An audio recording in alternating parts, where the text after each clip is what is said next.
Hey, and welcome to the Crew Podcast. We are the hottest podcast rocking right now. We are currently looking for 6 amazing hosts to join our family for season 2 that will kick off February the 1st, 2024. If you're looking for an opportunity to allow your voice, your perspective, and your brand to be heard around the world and seen around the world, then join the Crew Podcast.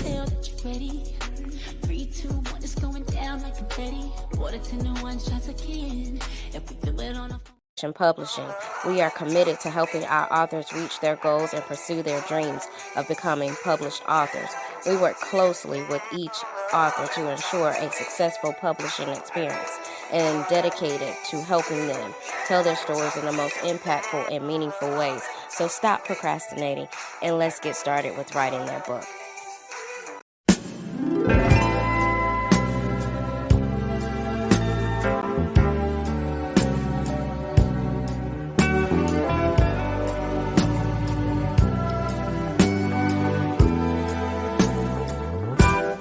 Turn off the lights and light a candle.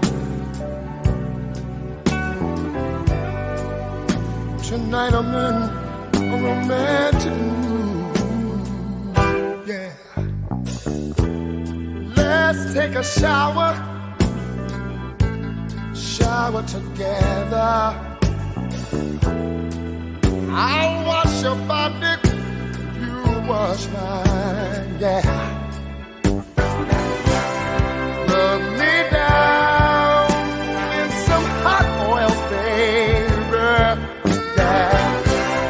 And I'll do the same thing to you. Just turn off the lights, come to me.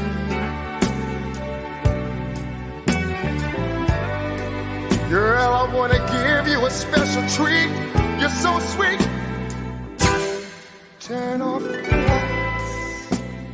Aspiring Authors Magazine is a founding sponsor for Da Crew Podcast. Get featured inside the magazine and allow your voice to be heard around the world. Aspiring Authors Magazine is an international magazine founded in May of 2020 by Queen Angela. Get featured.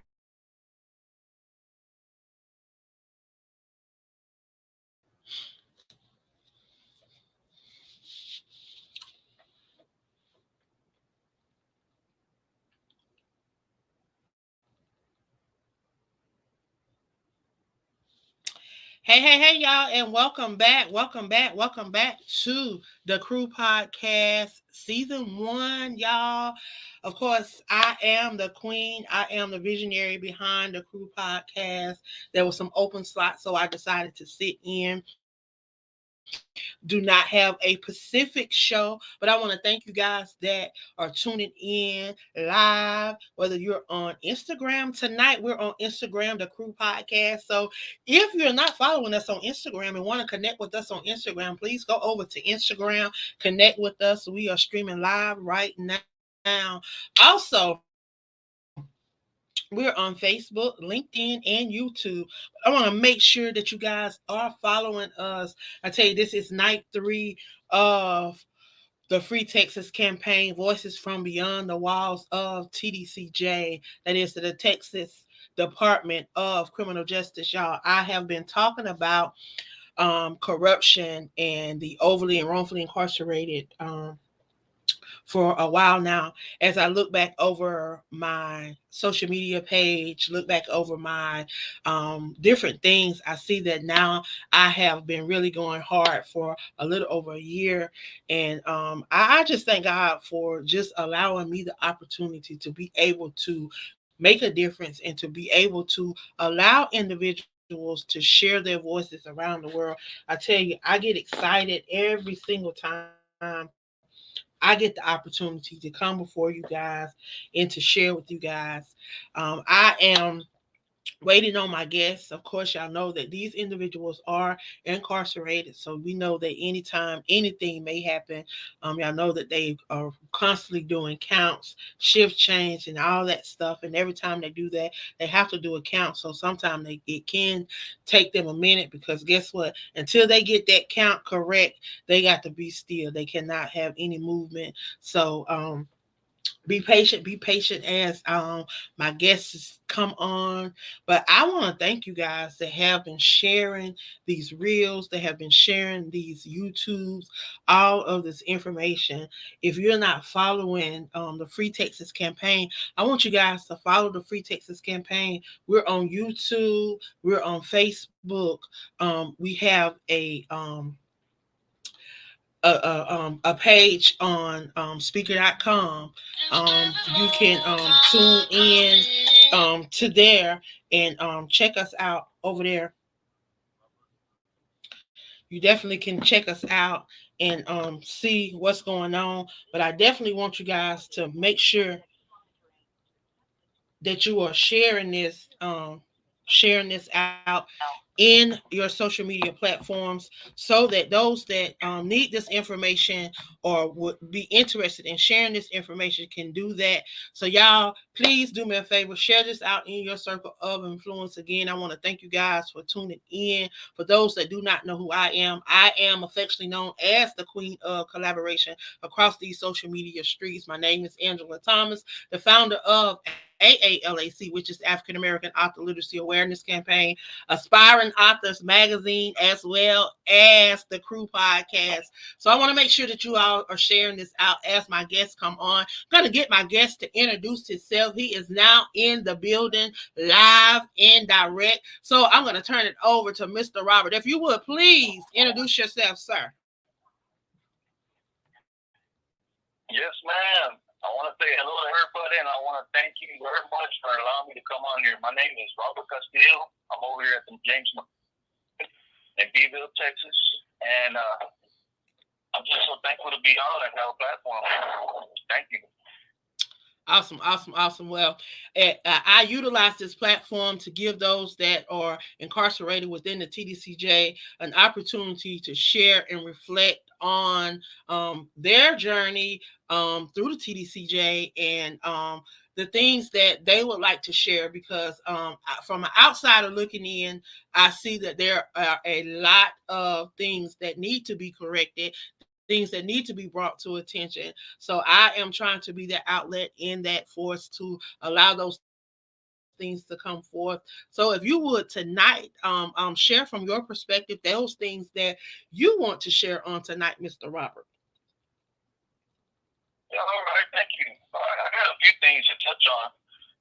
First of all, I wanted to let the listeners know that I'm related to James Legate, which is a person that I guess you had on your podcast October 30th, and that's a whole story in itself. Kind of proof of how things happen for a reason, and I'll elaborate on that here in a second. But you got me cued in, because you hit a very sensitive spot. The things going on over here in this state of Texas as far as basically it's cut and dry conflict of interest, basically how we're being exploited for our, free labor. You call it whatever you want. I like to call it what it is, modern day slavery. It ain't sound shocking to a lot of people out there listening, especially if they don't live here or have a loved one that's, incarcerated in the Tdcj system. But just rest assured, it's alive and well. Okay, so one of the things I wanted to hit on is that, I'm not going to sit here. First of all, I'm going to be real with y'all. I'm going to let y'all know that this is not my first time incarcerated. I am a criminal. It's wanted to be rehabilitated. I have changed my ways, but I do have a past. And the first time I come down, I wanted to change the world. I wanted to build myself up. I wanted to make a positive change. So I got enrolled in a whole bunch of programs, and I took every trade I could. And at that time, I became a master mechanic. Through a lot of hard work and training and just getting myself ready to come home and be different, for my family. Well, that was my first experience with the reality of Tdcj and how it exploits us. They have these programs, they call it the OJT program, and then they got special projects up in Huntsville, where they pay for you to get certified, and they pay for you to get on the job training. But as soon as you complete the 6-month course or whatever it is, they immediately put you into the industry. They got all kinds of stuff. Let me tell you, they've got every special trade, every skilled labor job that there is out there in the world that pays good money, blue collar work that pays good money, good benefits, all that. Okay, well, they have us in here doing it for free. Okay, so and that's cool. The way I justified it to myself that first time around, I was like, well, I get to get my hands dirty. I get to get the hands-on training that I need, and I just have the book education. So it's a positive thing, right? Well, the first time I come up for parole, by the way, I had a 6-year sentence the first time I come down, right? First time I see parole, I get a set-off, which is a denial of parole, right? Okay, no problem. She gives me more time to study. Let me go on to the next level, and I kept on doing my certifications and stuff, overachieving. And so the next parole date comes, and I get a set-off again. So my family's concerned. They're like, "What are you doing in there? Are you getting in trouble? What's going on with you? Why are you not making your parole?" Because they automatically think that when your parole date comes up, you're being good, you go home, and that's just not the case here in Texas. Especially if you become an asset to them. So just to fast forward a little bit on that, it was already 4.5 years into my 6-year sentence, and I see parole again, and they deny me. So it took my family having to contact the commissioner and all this, wanting to know how is my son a trustee with no disciplinary case whatsoever? Why is he getting set off after set off? This is his third one. Why is he's got all these certificates? Why is he not going home? So, they granted me that, I talked to the commissioner, he come out there and he told me, "Cut back." He goes, "You know what, off the record, man, you are an asset to Tdcj, and that is why you have been getting set off." So he goes, "No, I'm going to change that. I'm going to give you parole today." But it's an ugly truth, you become an asset to the system, and for that reason, it's not in their best interest to let you go home. And I couldn't believe that, I couldn't believe that. And, unfortunately, I got out, had my chance to do right out there. And just like a high percentage of people here in, Texas, recidivism rate is crazy. So I was a statistic. I come back and go through the whole process again. Well, the second time, I went to truck driving school, and I got a 5-day CDL, and I'm driving trucks, for the state.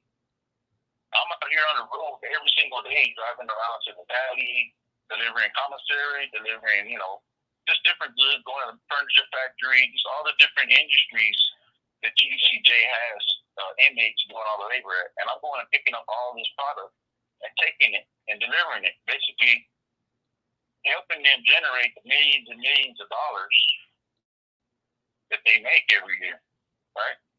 Did I get any money out of it? No. Did they have to pay a payroll person to come transport their freight? No. So that's when I started paying attention to things a little bit more, and I said, you know what? What is this really costing me to have this good job where I get to drive out on the road and be trusted and all that? How is that going to equate to me going home? Do I want to stay here and be a good boy and have a good job and all that stuff and spend way more time than I'm supposed to, or do I go ahead and just take the janitor job and go home? And that's what I had to do. That's exactly what I had to do. And as soon as I got that janitor job, I come home. I get parole miraculously, and I come home. So you telling me that you got to go out and drive a truck out on the free world streets and deliver, and In the free world, yes. then you did not get paid, not a dime. I did not get paid. So And not only if a me, person in the free world had been driving that truck, they would have got paid, and then probably would have made some bonuses too, depending on how much. Because man, truck driving is something different. The pay is crazy, but you would have made some money, and I right, have an issue with that because a lot of people, they have child support, they have children on the outside world that they can pay for their own medical. Y'all could take care of a lot of things if they allowed y'all to make money, if they allowed y'all to mm-hmm. and not only that, y'all could have better conditions because I hear that the living conditions are horrible. Like you would be able to afford a pillow. You could buy a pillow. You could have a blanket. You probably could get a blanket. Like I understand that making they may not pay you what they would pay a free world person, but to pay you something for your services. It just it don't Right, I don't get it. But then I do get it because somebody is getting kickbacks off of it. Because from my understanding, a lot of things that y'all do, y'all have to sign little like it's like little timesheets or something to document that mm-hmm. y'all were actually there, and then y'all have to put like work hours down. Like I never got that. Even going to the law library, I never got that. Why you have to put down work hours, and if your work hours ain't correct, you could get disciplinary action. I just never got that. But it's sad that they do that to y'all. Yeah, it is, and it's very frustrating because you come in, we're coming in off the street, and a lot of us, you know, we recognize that we messed up along the way, and all we have in our mind is to make it up, to do right, to change ourselves, and do things. So you want to be positive coming in, right? That's what's so bad about it, because you strive to go learn and you strive to go and do these things, and as soon as you obtain that certification, whatever it is, whether it be welding or forklift drive, whatever it is, they automatically, like, as soon as you graduate, the very next day you see in classification, you're going to be assigned a job, and you're going to be working that job. And if you don't go to that job, if you decide, hey, you know what, I don't want to work here, I feel like you're exploiting me, well, there's disciplinary action for you. They will lower your custody level. They will put a major case on you, which is going to hinder your parole when you come up. Okay, yeah, this guy's not, he doesn't have a good disciplinary record. All that, take away your privileges to go buy commissary, to go to recreation. Just they make your life a living hell if you don't do what you did. If you don't do what they want you to do. So, I mean, the prison system, it's been operating like this forever, and as I gotten older and I started learning more things and just talking to different people that have been locked up 20, 30 years, hearing their stories, it just blows my mind that nothing's been done about it. I just barely started learning about the constitutional law and the 13th Amendment and voluntary servitude, all those kind of things, right? And so that brings me to the next thing, is this. About 3 weeks ago, we started hearing this rumor about this House Joint Resolution 63 and 53, right? Well, 63 was dealing with, it was a proposition to abolish slavery and involuntary servitude. So, you hear all kinds of rumors when you're in prison. So the first thing I want to do is I want to verify. So I got on my tablet, we got Nexus Lexus on the Law Library app. So I got on there, looked it up, bam, there it is. And in the wording of this resolution, it says that it's going to be given up to the voter November 7th of this year. So I immediately got on the phone. I said, Mama, sister, I call my mom, my sister, they do everything for me. I love them to death. So I'm like, look, I'm not coming with no rumor. I've seen it on the tablet, Google it. So they Google it, there it is. They see it.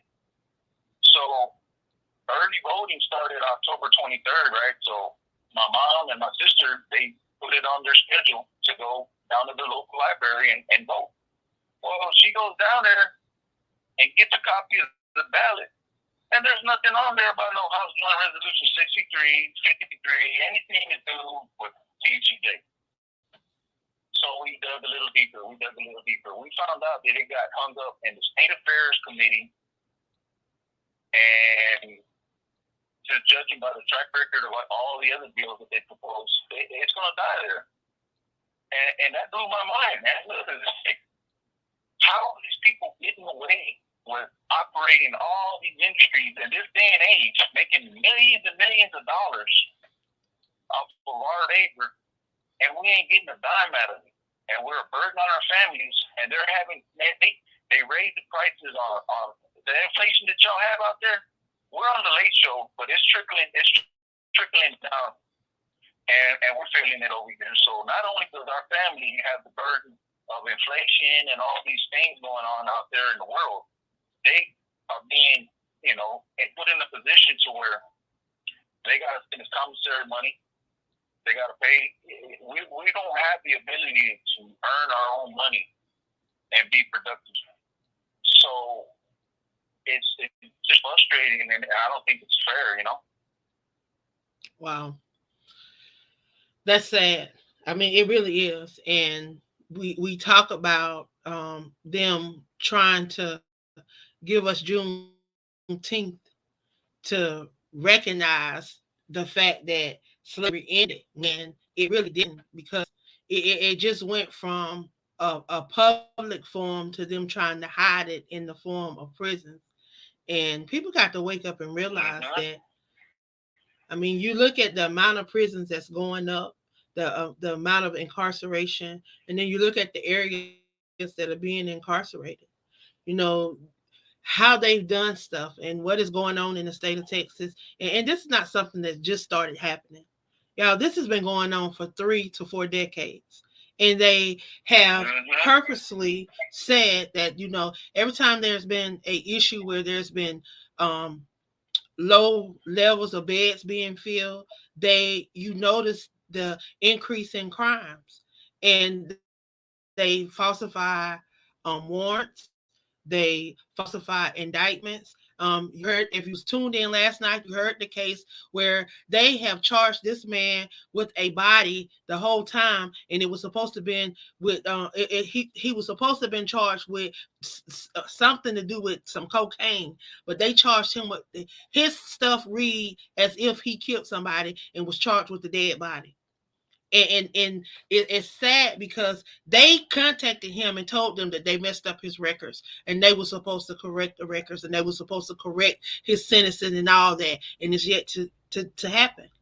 So just imagine all of the thousands of you guys. I'm dealing with 45 of y'all that y'all stories are similar with how you was railroaded in the courts by these underhanded lawyers. These lawyers are taking bribes. That's what they're doing. They're taking bribes to get these cases, because I hear cases where one lawyer have 4 or 5 capital murder cases. How can you properly defend 4 capital murder cases at one time? You can't. You can't defend these people. And honestly, so it's all about the dollar for them. And this not just happening in the state of Texas. For those that are tuned in and those that will hear this as a replay, it's very important that we are voting in these local elections so that we know who we have in office, so that we know who's going to speak up. Because there's a lot of people that are sitting in these positions, making these $250,000 salaries a year and doing absolutely nothing. And they are elected every single time election come up. They get back in, because nobody is talking. Y'all, we got to do better. When you know better, you do better. And this is a season where we got to do better, because there's too many stories like this being told. He began off talking about his uncle. This man is, and we're not gonna get into his story. I want you tonight, I want you to tell the people what it is that they can do to assist you in what you are trying to do. So please tell us, how can we help Mr. Robert Castillo? Well, the first thing is to bring awareness. You know, get out there and educate yourself. You know, start googling stuff and seeing about these bills. Like there's this one. It was House Bill 1064, right? That was the one that was sponsored by Sherman. I don't know his full name, but it just says sponsored by Carl Sherman. O. Right? Sherman. Exactly. Okay. This House Bill proposal is it was for a good conduct time, which is going to affect us, our duration, and let us go home. You know, and let us get credit for all the work hours that we accumulate while locked up. You know, there's bills like that. There's like I said, the House Joint Resolution 63. There's a whole list of them that come out every single year. You know, and the public never even get to see them, because I guarantee you, if the public looked up and seen House Joint Resolution 63 and saw the title of it, I mean, it would be a no-brainer. Who would not support a proposition abolishing slavery and involuntary servitude? I mean, that's cut and dry. I want to know, who supports it. Who's on this state affair committee here in Texas that's allowing this just to stay out of the public's eye so they can't vote on it? My family was very disappointed when they went down there and saw that it wasn't even on there. They blew their mind. And I was the one that had to break the news to these guys in here and say, look, man, it's not even on the ballot. They couldn't believe it. Yeah, it is. It says right here on the tablet. So what I'm asking everybody to do is educate yourself, look at these bills, pay attention to them, contact the sponsors of these bills and ask them, hey, why is this not, what do we got to do to get it on the ballot? Because we want to vote it in. We want it. Somebody proposed it, so they must want it. How can we help you out to get this passed? What do we need to do? Who do we need to contact? Do we need to go to the Capitol? What do we need to do? Because there's organizations out there doing that. You got TIFA and many other places you probably heard, people you've heard of, organizations, nonprofits and stuff. Educate yourself, take action, especially if you have a loved one that's incarcerated. You know, we're limited. We're limited to what we can do, and we need you out there. You know. And thank you very much. Well, I definitely want to thank you for stopping by and shedding some lights on some of these things. I tell you, I have an issue right now with the parole board. You mentioned the parole board earlier, and I have a serious issue with them blocking out that number, because it definitely speaks for the transparency. How do these people know what is going on if you are blocking out the number? And why is it not being public record when it should be public record? See, it's a lot of stuff that's being done behind closed doors and being kept in silent, and they're moving in silence, and they're covering up. See, what has happened over these last 3 to 4 decades is these district attorneys have done all of this fraudulent and all of this falsification. So every time you get a new district attorney, they got to come in and cover up. So it's just cover up after cover up after cover up. And I'm going to keep telling people that they need to call for the Department of Justice to come in Texas and do a clean sweep. And they need to start with the governor, because there's a lot of corruption. Anytime you can Google corruption in a state and your governor pop up. See, there's a joke going on in the app. It says the GOP, there's an app for that. And then the A stands for Abbott, who is the governor. You got Patrick's, and then you got the Attorney General, who is what his name? Patrick, Paxton, Patrick, and Albert. So like I say, it's a lot going on. But the people of Texas, the citizens of Texas, I'm just calling for you to stand up. You know, this is your state. And what better voice to be heard than the voice of the people that live there, the voice of the people that pay taxes, the voice of the people that vote. If these people are not doing what need to be done to make sure that the citizens are okay, because just because someone is incarcerated does not mean that they don't have rights. You know, they are constantly, disregarding their rights. A prime example was this latest lockdown. The quality of food that they are providing. I mean, you got grown men and women, and you're feeding them slop. You're feeding them like they're animals, and it's sad. You know, I oftentimes compare the jail system with the school system as far as food. USDA controls a lot of this stuff, and if they can get food from the USDA, then they can get the right foods that's gonna be guideline that will provide the nutrition that is needed.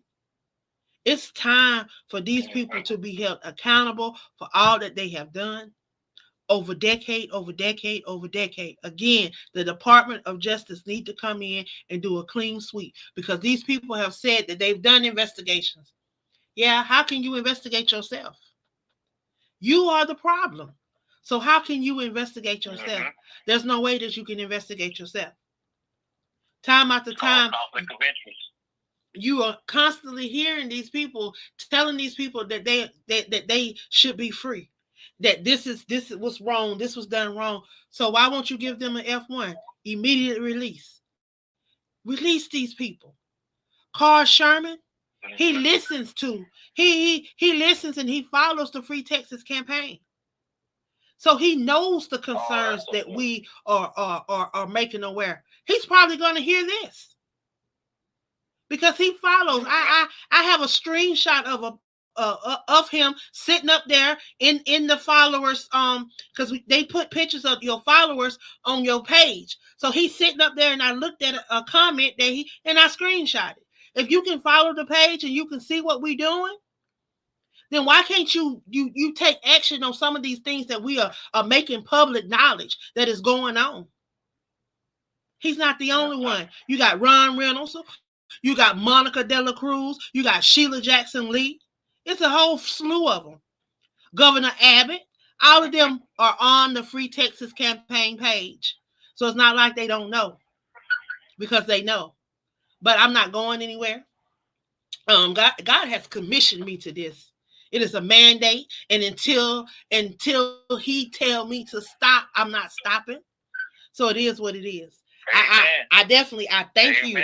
I thank you for coming on and being a voice tonight. We definitely will have to get you back on again to share. But definitely, please, I applaud you to get your family involved. Because I'm telling you, I'm coming to Texas in January. I'm coming to Texas. We're going to be rallying down at that state house. We're going to be on that Capitol. We're going to be knocking on some doors. We're going to be getting some stuff together.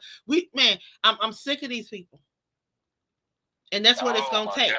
So I'm telling you, it's time for a change. And over here at the Crew Podcast, we believe that in order for change to come, we have to be the change that we desire to see in this world. We can't sit and be quiet. God has given us a voice. He's given us an outlet. He's given us the means. So we have to move. We can't be still. We can't be still. This has been happening far too long. Say, if you are a believer, I'm a believer, and I believe that the first should be last and the last should be first. See, they've been leading up the front for a long time, and they've been leading up the front in the wrong way. Now it's time for the tail to come to the head, and I ain't having it.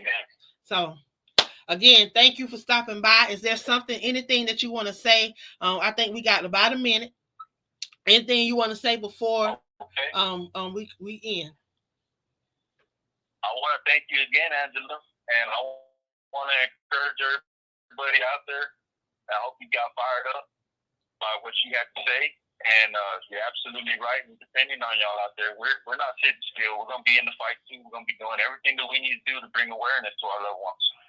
And I just want y'all to know we got a little slogan in here, and it's called "Free labor equals slave labor." Don't get it twisted. I thank y'all very much for listening to everything I had to say, and I'll be back on soon. Thank you very much, Anthony. Well, thank you. And enjoy what you can of your night. I will. You too. All right. Well, definitely thank you. Yeah, I thank him for coming on and being a voice.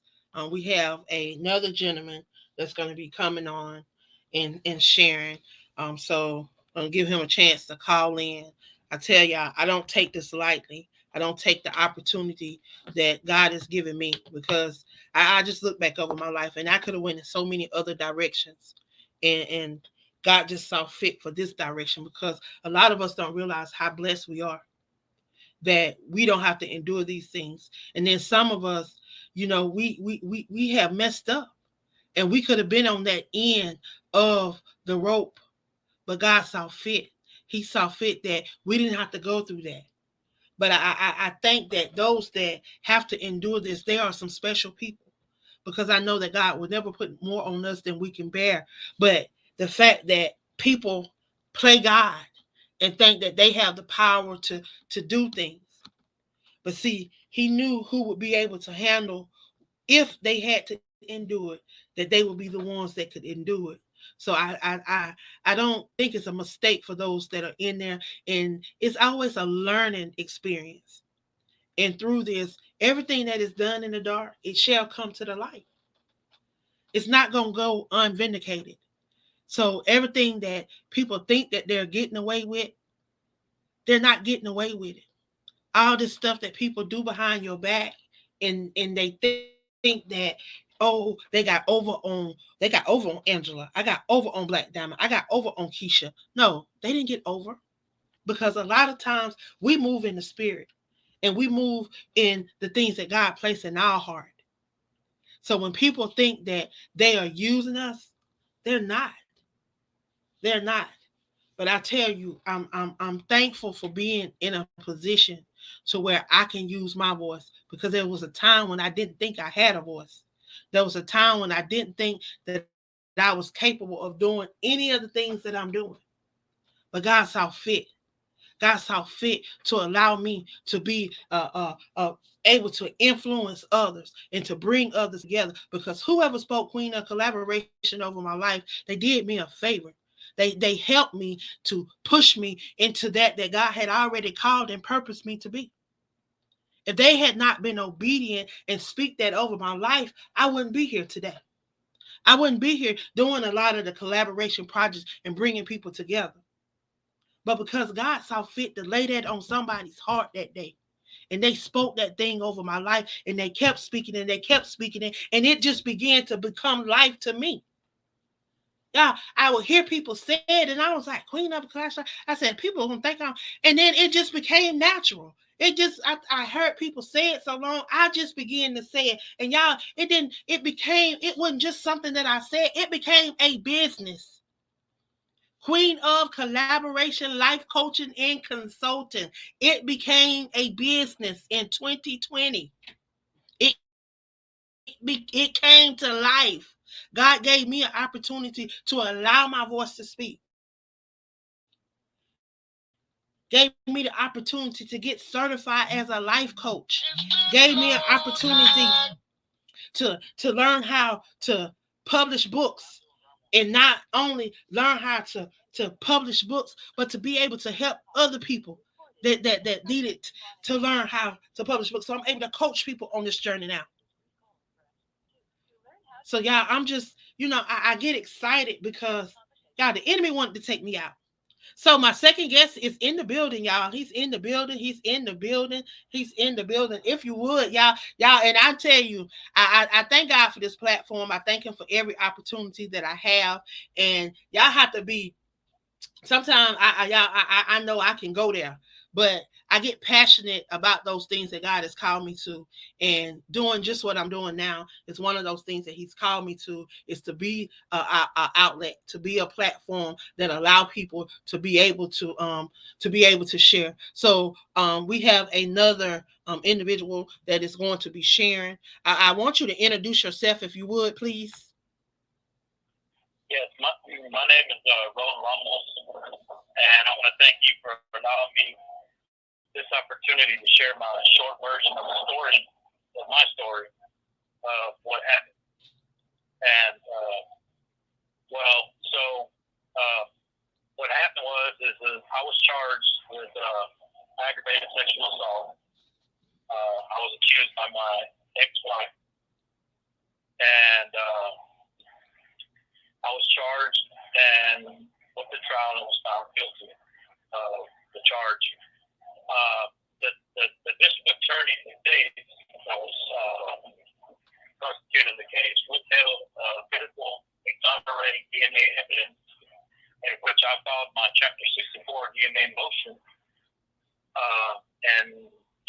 of 2019, and I just got my reports back that clearly exonerate me, and yet I'm still sitting in prison for a crime that I never committed. Okay, and so I've been here for 24 years, and this DNA evidence, this Chapter 64 that I found, has taken me a long time. The courts have denied my writs and everything that I have filed in the past. And the attorneys that I've had were all, they're court-appointed attorneys, so pretty much their ineffectiveness. And yet I still have this exonerating DNA evidence, and I'm still sitting in prison. And the courts refuse to do anything about it. Or at least at this time, they haven't done anything yet. And so that's where I'm sitting at right now. Wow. So there was, okay, first of all, how did they convict you? They convicted me on testimony. So they convicted you on pretty much hearsay because it was her word against your word. That's right. That's true. So they had no concrete evidence. So they had no physical evidence whatsoever. The experts out there told them that there was nothing wrong with her at all. Everything was normal, and there was nothing there at all as far as the body went. But there was no DNA because this attorney withheld that evidence at the trial. Was introduced in the trial because the prosecutor withheld it. And he told the jury that the reason why he did that was because the jury was not, in other words, he was trying to say that they weren't stupid. They knew that my DNA would be found there because I live with my wife on the same bed, and my kids, we all live together at this home. And so he told the jury that my DNA would be found there. But according to the DNA report, that's not true. That did not come out to be true. There's no physical evidence. There's no medical evidence. There's no DNA evidence here to support any of that allegation at all. I'm still in prison. That's pretty much what happened to me. I mean, it's unbelievable. I've been in prison for all these years. I don't know what else to do to prove my innocence. I mean, what else do I need? You know? Wow. It's sad, but it is true. I'm living it, and it's been very difficult for me to even talk about this, but I'm opening up, and I feel confident that everything that I have and everything that I'm saying, more documentation, everything that I say, that I can more the documentation. And so that's why Wow. That is sad. I mean, I don't know what else they need besides DNA evidence to prove that you are innocent. But the whole system, that someone says the whole system needs a recall. This is definitely ridiculous. And it is a pattern.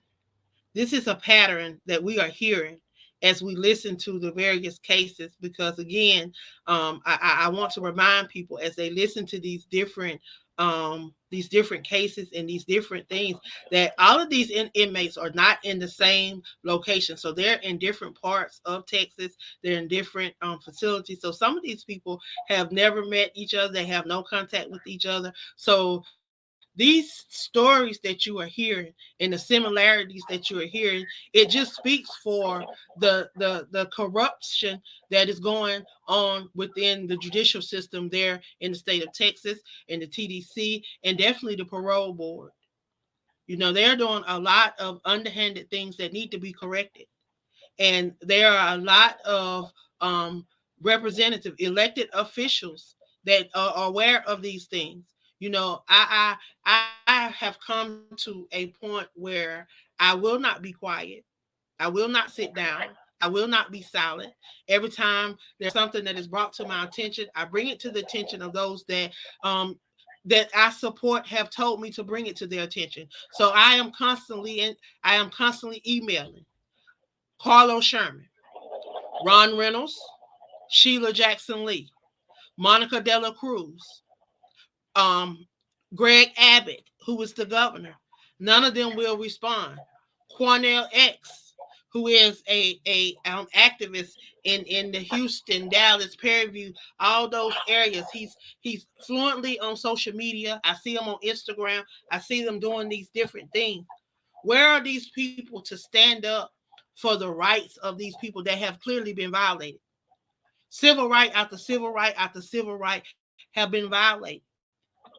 And yet the courts will not stand up and make rulings when they have the authority to do that. Like, we elect these people into office. Well, I'm not in the state of Texas, so I didn't elect nobody in the state of Texas. But those that are in the state of Texas, you elected these officials and they have failed you. They have failed you as citizens. They are corrupt. And this corruption, when corruption happens, y'all, it hurts a lot of people. When these people think that they're getting over, they're making all this underhanded money. You got to keep doing wrong to cover up for those things that you're doing. So it's always going to be something going on. And all these people that are affected. You got individuals that have been wrongfully and overly incarcerated for 20, 25, 30, 35, 40 years, y'all. We ain't talking about 5 years. We ain't talking about 2 years. We talking about decades. We talking about people they're not even seeing their kids get born and grow up. Because some of them, when they went away, their kids was babies. Their kids was young. So they don't get an opportunity to see this. I see all these elected officials posting on social media enjoying their lives, enjoying their $250,000 salaries, their nice homes, these lavish events, when y'all are part of the problem. Because y'all will not make sure that these people are doing what they're supposed to do. Even the laws that you have in place that could help some of these people, y'all don't enforce them. Y'all do not enforce them. Like, you tell me, how can you allow a public defender to become assistant district attorney, then to become district attorney, and then get on the House of Appeals? How? How can you let them get on the Court of Appeals when they clearly have helped put these people in prison? And then now they're getting on a court system that these people are coming up before to appeal these cases. They're coming up for parole, and then y'all are denying them parole. Y'all are giving them set off after set off after set off after they have done everything that you've asked them to do. And then not only that, you're taking away a lot of the programs that will help them get out and be productive citizens. And then we talk about this latest lockdown where they say drugs are a problem and all of this. How are their drugs getting in there? Because these are prisoners. These people are locked down. They can't do nothing. So it goes back to the corruption and how y'all have affected these people. Y'all, it's sad. And we need to wake up. What is your plea to the people on today? What is your plea to the people on today? How can they help you? If there's someone listening that have the authority, have the power, have the resources that could help with your situation, could help with any situation that has caused someone to be wrongfully or overly incarcerated, how can you reach them today? What will you say to them that will touch their hearts, that they will want to do something? What I would have to say on that is that I would expect, I would ask that they would be mindful and just look at the situations that we have been put into and just be mindful about things that are being done here in Texas. There's serious things that need to be prepared. And all I can ask if you would just be mindful and look at everything and just do what the law is supposed to do, what you're supposed to do. I mean, do what it says. I mean, you, this is ridiculous. I mean, when you have a question to what you can't get and a deal, you can't get this, you can prove the case, and everything is just being ignored. It doesn't make any sense. And so what I'm asking is that if there's some listeners out there that hearing these cases is that to help us, you know what I'm saying, to try to get these, cases looked at and try to see if we can, help us to bring these cases to the court and be heard and have justice. That's what I think from to the listeners to do the right thing because it's got to hand. And that's all I can say on that. Well, I definitely, again, I thank you for coming on and sharing with us and allowing me to share your story. If you are out there and you can assist in any way, you may be a paralegal, you may be a lawyer, you may know of a organization or anything that could help these individuals. I tell you, if one case can be overturned, they're going to have to look at some more of these cases. So I won't stop until there's justice in this unjustice system, because that's exactly what is happening. We are taught at a young age that we are to put our trust into the justice system, that it works. And over again, we have seen case after case after case across these across the US, where it is not so. It is not true. These people trust in the judicial system, trust that you're going to do right, that the laws are going to be upheld, and that they're going to do right, and they're not. But now it's time for people to be held accountable, and if that means outside forces need to come in, and a fresh eye, a fresh ear, someone that have no for or against. They have nothing to do with the situation. So there's a openness to their eyes and their ears, so they're not biased.